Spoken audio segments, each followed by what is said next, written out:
Hey guys, I'm Mark, I'm Alon. and welcome to another episode of The Next Man Up. Well, welcome in, listeners. So good to have you with us for another episode. Alon and I are excited to bring you the topic today, to share some thoughts, to be with you, and as always, we're grateful that you are listening in. So thanks for joining us, Alon. Good to see you again. Good to see you too, Mark. It's always fun to be back on the mics and rocking it. Yes, sir. Yes, sir. I can tell you as a kid and even maybe 10 years ago, like recording a podcast was never on the radar screen for me. So it's cool. It's fun to have this opportunity and this platform, this voice that we can use to help encourage fathers and help raise up the next generation of men. Yeah, man. It's on one side, it's like, oh wow, this is huge, so glamorous. People are hearing my voice, and on the other side, it's like, oh no, people are hearing my voice. Yeah, I hope I have something good to say. Yeah, right. Yeah, But this is what I love. I love that this is like, it's less of a work, thing where it's more of this is just two people having a conversation that we're inviting other people to listen in on and to speak on, and it's fun. Yeah, totally. It is. And speaking of voice and listening and hearing, we are enjoying receiving your feedback, listeners. So for those of you that don't know or haven't had a chance yet, we've got just a survey out there that we are asking for you guys to complete to give us a sense of what you think of the show, how we can make it better, the types of topics that you enjoy or that catch your attention the most. And so if you would do us a favor, if you haven't already, and in fact, for those that have, thank you. We appreciate the feedback. But if you haven't already taken just 2 minutes to share some thoughts through our survey, we would appreciate that. You can find the link on our website on the podcast page. You can find it at the top of our Facebook page. And you can also find it here in the show notes or in the description of the show. If you're willing to give us some feedback to make the show better, we would certainly appreciate that. Yeah, we will read it.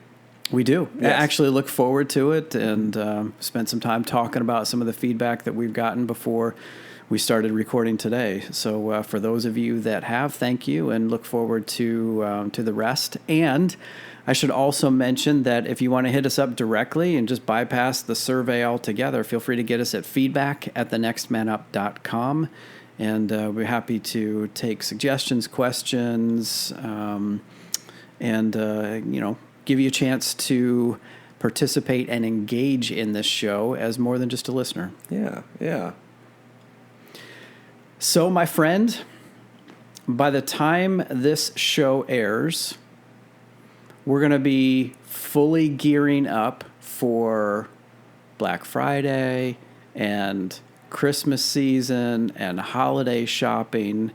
And I can imagine that many families out there, many dads out there, if they're already engaging their kids and thinking about, talking about what type of gifts are on the list from Santa, I gotta believe there's a lot that require batteries. Oh yeah. And charger cables. Yep. Cases. And cases. More generally said, there's probably a lot of gifts in the space of technology. Yeah. Yes. And as you and I were talking about this topic, it became clear that this is a modern day parenting topic. Oh yeah. And I thought it might be a good idea to just get into this topic a little bit more, and there's a lot of different ways that we could go with this, but anticipating Christmas gifts and whatnot, let's just have a conversation about technology and how we think about technology as parents, as dads, as leaders of the home, how we set example, what we expect, what our perspectives are, so on and so forth. So let's head down that path and see where it goes. Yeah, I regard technology as the what would it be? Are we on the 8th or ninth wonder of the world now? I think it's probably ninth because compounding interest, I think, is the 8th. Yeah, it's like, so let's call it the ninth wonder of the world, technology. The thing that we can't leave home without, we can't navigate right. to a space without. Right. For a lot of us, we can't do our work without. And for a lot of us, we can't play without. Right? I mean, that's the way we got to look at it. It's become an integral part of our lives. So what a great topic.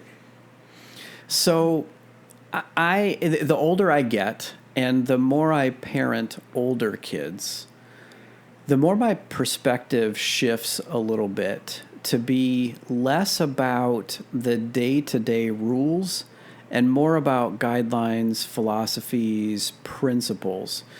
Now, this was, like I said, more recent evolution in my parenting. Back when my kids were younger, a lot of my parenting focused on rules, do's and don'ts.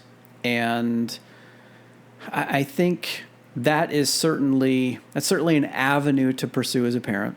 It's a familiar avenue. It's one that I've walked. And sometimes when kids are really young, all they understand are do's and don'ts, right? Yeah. Like there's an appropriate age level at which you can introduce different ideas.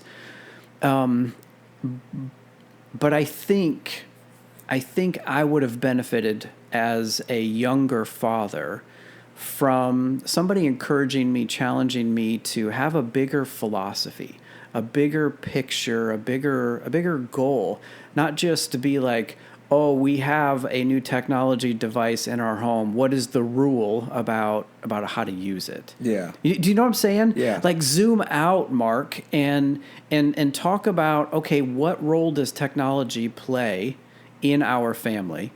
And how are we going to navigate through technology so that when new devices are introduced or new things get put on the wish list for Christmas, we have principles that apply there instead of, oh, crap, my kids now have an iPod or they have a phone or they have a gaming device. What are the rules? What are the boundaries, right? Yeah, right, man.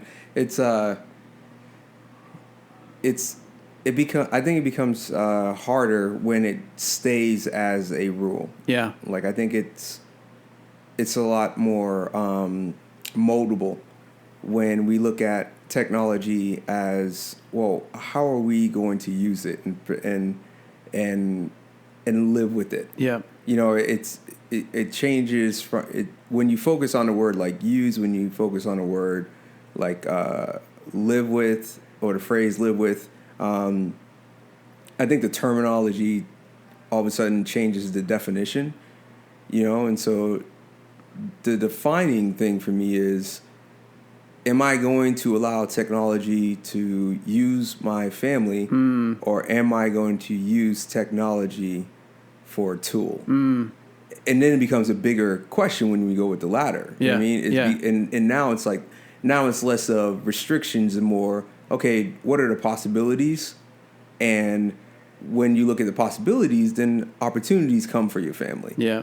And so it's like, what opportunities do we have, and how is technology meeting that need? Does that make sense? Yeah, it makes sense.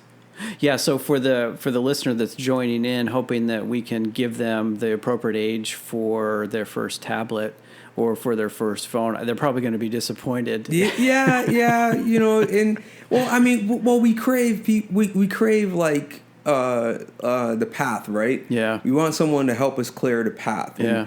And in essence, we are. This is what this whole talk is about. It's about clearing a path, but it's not the way that you think. You know, at least not if I was listening. It would be the way that I'm thinking about it. I'm like, no, give me the right thing to do. Right. It's like, nah, man. Like, look, fellow husband, fellow dad, fellow man. Like, I can't tell you what to do. Yeah, you have to make the choice yourself, which is a beautiful thing, but also a scary thing. It is. And so, like, we can give you some ways, but we can't tell you what to do. Yeah.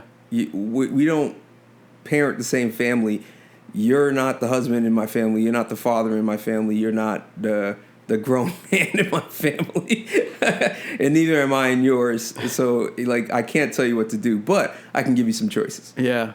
Yeah, no, that's right. And that squares well with the philosophy that I'm trying to live with these days, which is use more questions, use more challenging thoughts rather than just suggestions or advice or here's what you should do. Yeah, right? Yeah. And I think in this situation, probably a really good place to start is with that question that you started with at a few minutes ago. What is your relationship with technology? Mm-hmm. In a homeschool family, my family, that is relatively conservative and has had some principles in place, we could be labeled pretty conservative, pretty sheltering relative to some. And some of the direction that we took early on was intentional. It was purposeful, and it was with known technology at the time. Let me just give you a simple example. Televisions. Yes. My kids and us as parents, well, let me say it this way. Nobody's got a television in the room. That was an intentional decision that we made as parents, as a family. If we're going to watch something, we're going to watch it together in a public place, fostering community relationships, not fostering or promoting privacy and things that you can watch in your room, or even as simple as when you're in your room, go to sleep. Yeah. Do something else. Yeah, I mean, I could have a little fun with this. Like, I look at bedroom for me as sleeping and sex, right? Like, those are the two things that I look at for our bedroom. And as husband and wife, we didn't want to bring a TV into that. And we didn't want to put TVs in our kids' room and encourage them to go to their own space and just be by themselves and do whatever they wanted to do. That was fine. And it worked well for us, intentional decision, right? Mm-hmm. How are we going to consume technology or utilize technology? That was fine when television, TV shows only came on television screens. Right. Yep.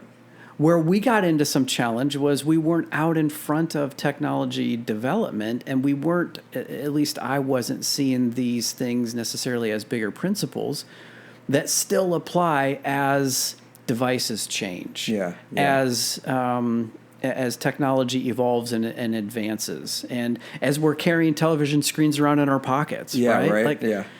I feel like I'm wandering here and just kind of focused on my story. But when we started as parents, we had this idea in place that we want to keep technology in more of the public places in our house. Well, I think we kind of follow the same guidelines. Our kids didn't start having TVs in their rooms until they hit like teenage years, and even then we were like, maybe wait a little longer. Mm-hmm. I think for us it was also about are you understanding what is feeding into your mind, and can you make sense of it? So if our kids wanted to watch a show in the living room, it's like, okay, what is the show? What is it about? Mm-hmm. And what are the messages that are coming through? And what are you doing with the messages, so to speak? Yeah. And so, like, the idea of having it in a living room versus in someone's bedroom was to help our kids and like walk alongside of our kids to begin to like answer those questions. And as they began to answer those questions, of course, more questions came about. But always do. But the idea is that we walk with them. Yeah. And then for each one, I think my son was the first who asked for a television in his room. It's because he wanted to play his gaming station in his room. Yep. And quite frankly, I don't know about anybody else's kid, but my kids just get really wild when they're playing their games. No, say it isn't like, so. You know, it's like, you know, from the screaming to the, oh gosh, not again. Like, oh yeah, I got Right. know, just rambunctious. Yeah, I just felt like I was in a gladiator stadium when I would walk through my door and when my kids were on their gaming station. So it made sense for him to have a TV in his room and to play the game in his room behind a door. Yep. So he wouldn't be so loud. Yeah, so you could contain that. Yeah, contain it, right? Right. And no shame in that. Like you know, I like him having fun, and I liked him, like, you know, exploring his emotions, so we could talk about those. But at the same time, it was like, well, that can't just be the only reason. I wanted to make sure that when my son asked me to have a TV in his room, that he understood what that meant. Yeah. And so, not rules, but then again, guidelines had to come into place. Yep. Okay, this is what we're aiming for you as a son and who you are and how you live. We have to think of guidelines to help you keep those principles intact and those values intact. And so there was things like, okay, well, you know what? At a certain time, that TV needs to be off, because not for a negative, but for a positive, because you got to go to sleep. Yeah. You know, Yeah. and you need to be up in the morning. So at this time, we're going to say that the television turns off to promote this positive, like, role in your life. You know, then there was also, well, what are you watching or playing in your room with the door closed, right? You know, or open, basically by yourself. And are you able to navigate through all those messages and such that are coming through to you? And what are you doing with those? You know, are they helping you as a person, or are they like dragging you down? Yeah. Even if you were allowed to watch things that brought forth some messages that go against the principles and values of our family, are you able to navigate through that and be able to pick them out and go, well, that may not mesh well with what I've been like aiming for and what my family is aiming for. So you know what? I have to make a choice. Am I going to watch that or not? You know, and that kind of like thought process needs to come up. At least in our family, we thought that was very important. Yeah. So, you know, if the technology was going to be in your room, then you need to know what to do with that technology and use it and not let it use you. And that doesn't automatically happen at a certain age, right? No, it like doesn't. For some it's younger, for some it's older, for some there needs to be more parental guidelines in place until they're ready, or conversation. For others it's like, oh yeah, they get it. They get it and they can roll with it. Right. You know? Right. But yeah, and that's, and I gotta lead back. So we're talking about intentionality instead of just a rule. And so that is why it has to be something that you're talking about and you're pressing through and you're walking through with your family. Yeah. And it has to be at the right time in the right space for your family. Yeah. So that it leads back to, we can't tell you what to do with technology. Yeah. We can only give you some choices to clear the path. And by family, let me also, I'm sure you mean this, but let me just say it. You and your spouse need to be on the same page, right? To the extent that's possible. I can think of kids that are growing up in divorced families or have step parents, right? Mm-hmm. Like that's an interesting challenge too, because you know that often rules or expectations are different from one family to the next. So that presents a whole set of challenges. But a lot of it comes back to just having a conversation, you know, expressing these are my thoughts, you express your thoughts, and you know, in a mother-father relationship, we come to a conclusion that's going to work for us, and then you know, then we're same front, united front when it comes to sharing that with kids. Like, it's just, I kind of went off there, but bring the spouse into the conversation as well, so that you're both on the same page. Yeah, and you know what? You're going to differ on things. I know me and my wife, we had different opinions we have different opinions about When is our children allowed to have cell phones? Yeah. When do our kids? When or will we allow our kids to have social media on their technology? Yep. I mean, those are questions that you have to think about, because you have to think through the implications of that. One thing we butted our heads on was with Facebook and Instagram and Snapchat and all that stuff. Is like, when do we allow our kids to get accounts? Yep. And we butted heads for so long, and such. My stance, and I can't speak for my wife, but my stance was that with social media, I find, and maybe I'm wrong, but I find that when you say something or when you're talking with somebody, there's a lot of things happening face to face. Someone could be saying one thing to you, the nonverbals, and, right? Yeah, and the body language could be communicating another. Yep.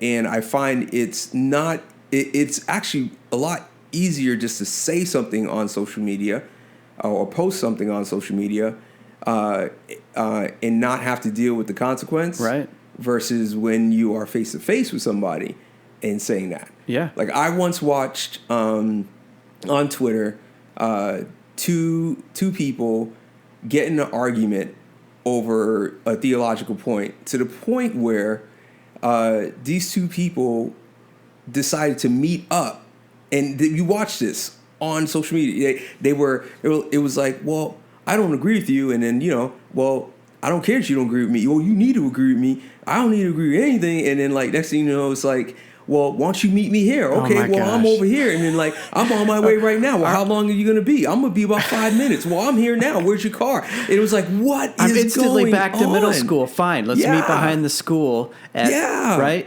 And it brought a realization that, when you are face to face, there's a lot more that is being communicated versus behind the screen. Yeah. And that can be misunderstood or misled. And if you allow yourself to get to that place, it can get kind of dangerous. Yeah. Yeah. Like when I get into an argument with a 13-year-old on social media about something that I say, and they don't know my heart and I don't know their heart, and we have no connection whatsoever except for the words that we're reading off of a screen. Mm-hmm. That doesn't make any sense to me. Mm-hmm. And if you don't know how to navigate that, if you don't know how to walk through that, then I'm going, well, you probably shouldn't be on it. Yeah. And so see, that's what I mean. Can your kid navigate through that stuff? And I'm not saying perfectly, but do they have like a baseline? And if they do, then, maybe it is time that you start thinking about allowing them to have access to social media platforms. If not, then should you? Yeah. I don't know. That's for you to answer. I know. This is navigating iPods, cell phones, Wi-Fi access, social media account. This has probably been the most challenging part of our parenting. And even though, I said we had some philosophy about keep the technology out of your room, keep it in a public space, it's like, when is it okay? And there's a part of me that would love to just move into the woods, live in a cave, and ditch all of this stuff altogether. And then there's another part of me that's like, that is not really preparing my kids well for the generation where technology is almost physically integrated into their being. Yeah. So how do we help them to navigate this? And I think what I would say is, like much of what we talk about, be intentional. Yes. Have an intent and a purpose, even if your kids don't like it, even if it creates conflict between you and your spouse. Have an intent, have a purpose. Don't just default to everybody else has got one. Yeah. Everybody else is doing it. Or here's the other thing that I see and get frustrated or disappointed with. you default to some type of a device to engage your kids. Yeah. Yeah. Rather than you as the dad engaging with your kids. Yeah. And challenging your kids to think beyond just entertain me with a screen in my face. Yeah. Yeah. We were at the zoo lights just last night. And we were following a guy pushing a stroller, and in the stroller was, I don't know, maybe a 2-year-old. I don't know, somewhere between 1 and 2. And there was a cell phone in the stroller in the kid's lap. Certainly it was not the kid's phone, but the kid was just kind of flipping around playing on the cell phone. Now, no judgment, no shame here, but if technology is simply replacing engagement with you as a parent, that's a problem. Yeah. That is a problem. So don't let peer pressure push you past where you want to be, and don't just let technology and screens be a babysitter and be an entertainer for your kids because it's easier. Yeah. And, as we're talking about peers, we're actually live. We're actually live recording. Actually, not live recording, but I guess we're recording inside of a boutique in downtown Westerville. I guess connected with Columbus. And so if you hear people talking, it's because we're recording in a little different background noise today versus the normal studio and such. And so if I was listening, I would be thinking, what is that noise? Why are people talking and whatnot? No, I was changing the ambiance a little bit. That's right. So, and I guess going back to what you just finished saying, Mark, like I think of what way can we put that as a positive spin? Like, engage your kids more than technology and media is engaging them. And that requires us as fathers to take a stance of like, no, I'm going to talk to you versus me checking the latest score or weather on my phone for the 15th time in the last 5 minutes. Because we are subject to being easily distracted that way too, right? Yeah. And sucked in. And for our kids too, I'm going to engage them instead of the next YouTube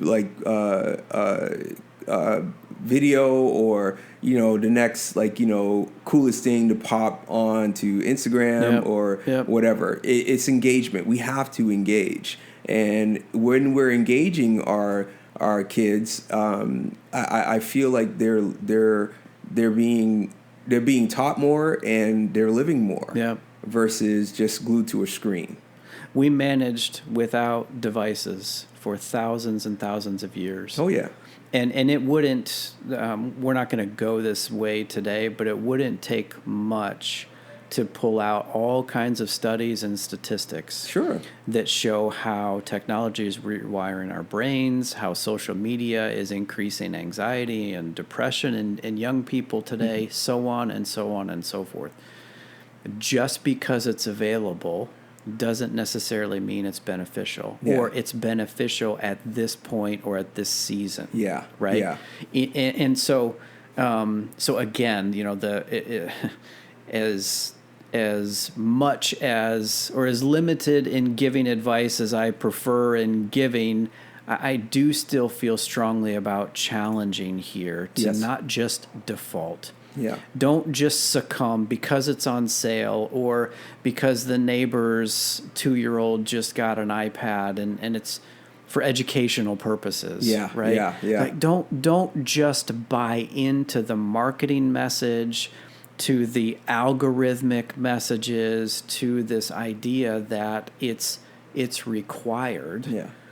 Step back and think. Have a perspective. Have a purpose on how you're going to utilize technology. So like you said, it doesn't become something that just completely uses and abuses you and your family. And like for us, we've said, the guideline is that when you're 12 or 13, that's when we can talk about cell phone. We use that for a long time. And I remember my kids when they were coming of that age, it's like, well, so and so has a cell phone. Their mom and dad gave them a cell phone, and their guardian gave them a cell phone, and I'm like, well, in my mind, my first thought is, well, I'm not them. Yeah. And you're not them. Yep. And those are hard, man, right? Because those kids are feeling it. They see it around them all day. And it's like, it's so easy just to go, okay, fine, win the battle here. Yep. And if we stay in that mindset, I guess it makes sense. But like, we are intentionally raising our kids, so we're just like, no. Yeah. And not forever, but no right now. Right. Yes, later. Yep. Let's see if not only that you could show me, but that our family can handle you having a cell phone. And what is it for? Why are we using it? What's the reason behind it? How are you going to use it, and how is it going to help you? And if we can't answer those questions, and it comes out on the plus side, then no, not right now. Maybe later, not right now. Yeah. That's engaged parenting. Yeah. Kudos to you. It's hard. Very hard. It doesn't necessarily endear you to your children. No. I think that's the right way to say it. Let me say it differently. Your kids may not like you in the moment. Yeah. But that's okay. Yeah. The job description as a dad or as a mom is not always to be liked by their kids, but to do the best they can to raise those kids up to be men and women that can go do the same thing. Yeah. It's funny when you say that. I think of a time where I think I was somehow I found myself alone with one of my son's friends, and we were talking. We somehow got onto the subject of what my son says about me, and I think it got through because the other kid was like, you guys are just different when it comes to parenting.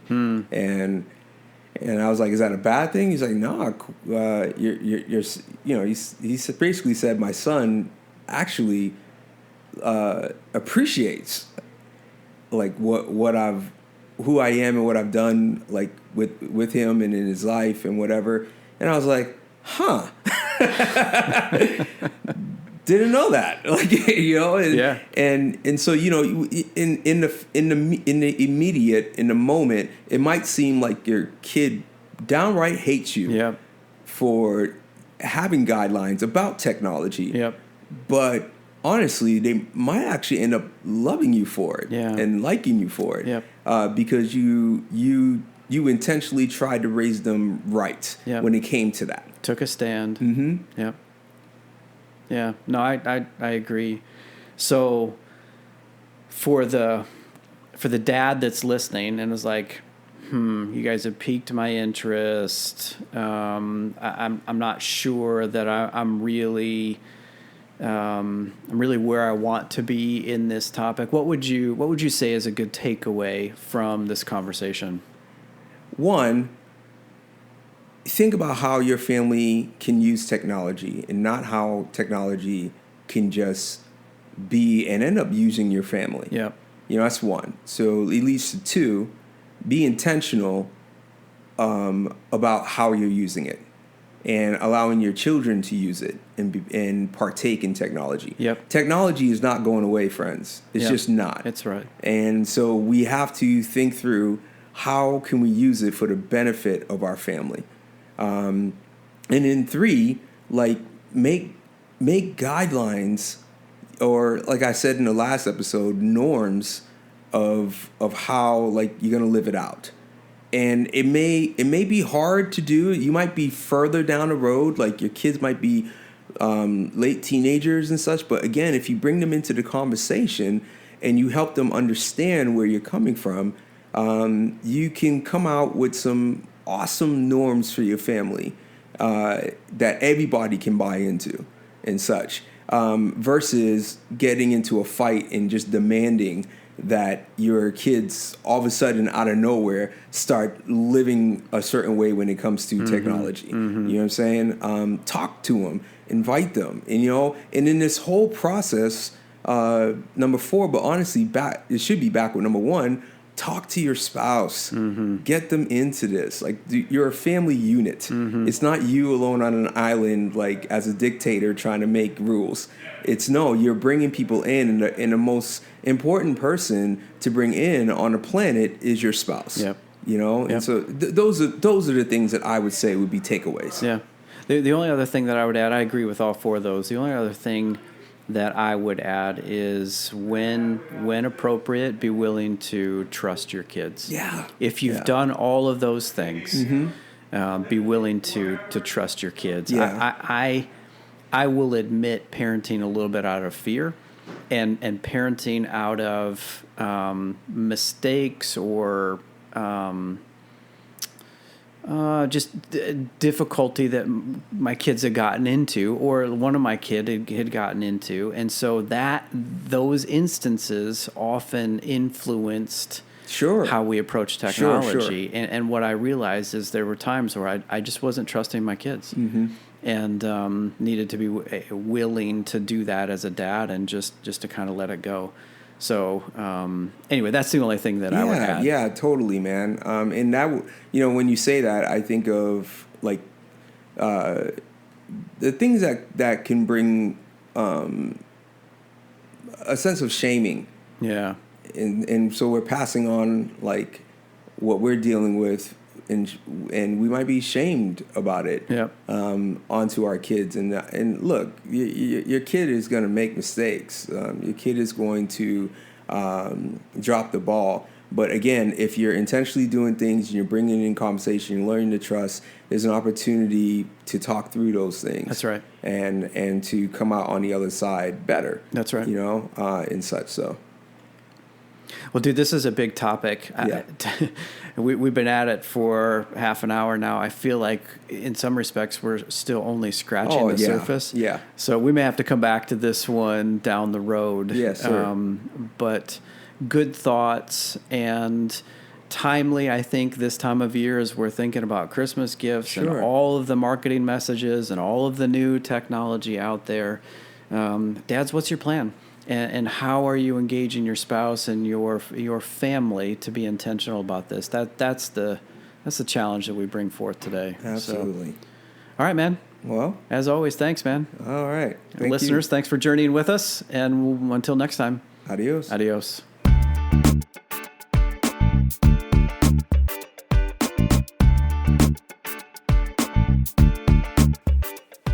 Hey, listeners, thanks for journeying with us on this Next Man Up podcast. We would love to hear from you. Maybe you have a question or an idea, perhaps a topic for us to consider. If that's you and you want to reach out to us, you can get us at feedback@thenextmanup.com. That's feedback@thenextmanup.com. Again, we'd love to hear from you. Until next time, we'll see you later.